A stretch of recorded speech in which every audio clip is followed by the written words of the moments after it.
ano, bakit at saan panglima. Hindi mo man kadalasang maunawaan kung bakit ba mahirap na pagsubok ang iyong pinagdaraanan, hindi ito para ikaw ay ibaba at maiwanan, kundi ikaw ay panatilihing maging malakas, hitik at hinog sa bawat karanasan pang-anim hindi man natin kadalasang maamin, ay hindi sa lahat ng oras tayo ay nasa tamang daan.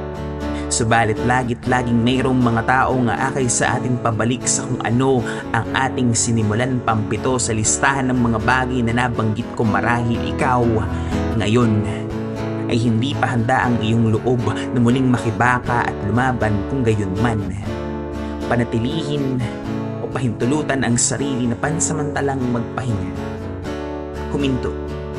Damhin ang kapanatagan na tanging ang buhay at may kapal lamang ang siyang makapagbibigay pang walo.